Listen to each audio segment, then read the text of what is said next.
Hello friends, welcome back to our channel. എല്ലാവർക്കും ഇന്നത്തെ വീഡിയോയിലേക്ക് സ്വാഗതം. ഇന്നത്തെ വീഡിയോ ഓഗസ്റ്റ് 6 ഹിരോഷിമ ദിനവുമായി ബന്ധപ്പെട്ട കൊച്ചു കൂട്ടുകാർക്ക് വളരെ എളുപ്പത്തിൽ പറയാൻ പറ്റുന്നൊരു പ്രസംഗമായിട്ടാണ് ഞാൻ വന്നിട്ടുള്ളത്. കൂട്ടുകാരെങ്കിലും എൻ്റെ വീഡിയോ ആദ്യമായിട്ടാണ് കാണുന്നതെങ്കിൽ വീഡിയോ ഇഷ്ടമാവുകയാണെങ്കിൽ ദയവേത് ചാനൽ സബ്സ്ക്രൈബ് ചെയ്യാൻ മറക്കരുത് കേട്ടോ.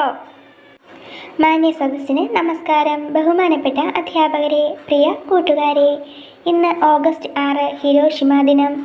ലോകത്താദ്യമായി അണുബോംബ് വർഷിച്ചതിൻ്റെ 80ാം വാർഷികം. ലോക മനസാക്ഷിയെ ഞെട്ടിച്ച 1945 കറുത്ത ദിനങ്ങളെ ഓർമ്മപ്പെടുത്തി വീണ്ടും ഒരു ഹിരോഷിമ ദിനം. ജപ്പാനിലെ ഹോൻഷു ദ്വീപിലെ നഗരമായ ഹിരോഷിമയിലാണ് ലോകത്താദ്യമായി അണുബോംബ് വീണത്. 1945 ഓഗസ്റ്റ് 6 രാവിലെ 8:15 അണുബോംബ് വർഷിച്ചത്. ജനറൽ പോൾ ടിബറ്റ്സ് പറപ്പിച്ച അമേരിക്കൻ വ്യോമസേനയുടെ B-29 ബോംബർ വിമാനമായ എനോള ഗേയിൽ നിന്നാണ് ബോംബ് പ്രയോഗിച്ചത്. ലിറ്റിൽ ബോയ് എന്നായിരുന്നു ബോംബിൻ്റെ പേര്.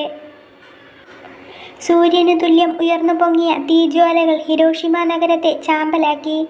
പർവ്വത സമാനമായ പുക കൂണാകൃതിയിൽ 40,000 അടി ഉയരത്തിൽ വരെ ഉയർന്നു പൊങ്ങി. ഹിരോഷിമ നഗരത്തെ ഏതാണ്ട് പൂർണ്ണമായും നശിപ്പിച്ച ഈ സ്ഫോടനത്തിൽ 1,40,000-ഓളം പേരാണ് ദാരുണമായി കൊല്ലപ്പെട്ടത്.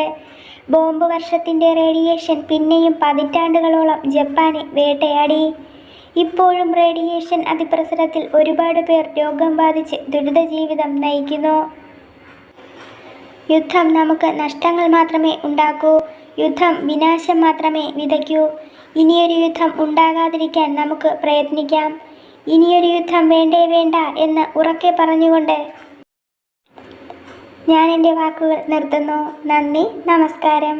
ഇന്നത്തെ വീഡിയോ എല്ലാ കൊച്ചു കൂട്ടുകാർക്കും ഉപകാരപ്പെട്ട് കാണുമെന്ന് പ്രതീക്ഷിക്കുന്നു. വീഡിയോ ഇഷ്ടമായാൽ തീർച്ചയായിട്ടും ലൈക്ക് ചെയ്യാനും നിങ്ങളുടെ ഫ്രണ്ട്സിനൊക്കെ ഒന്ന് ഷെയർ ചെയ്ത് കൊടുത്ത് ദയവേത് ചാനൽ സബ്സ്ക്രൈബ് ചെയ്യാനും ആരും മറക്കരുത് കേട്ടോ.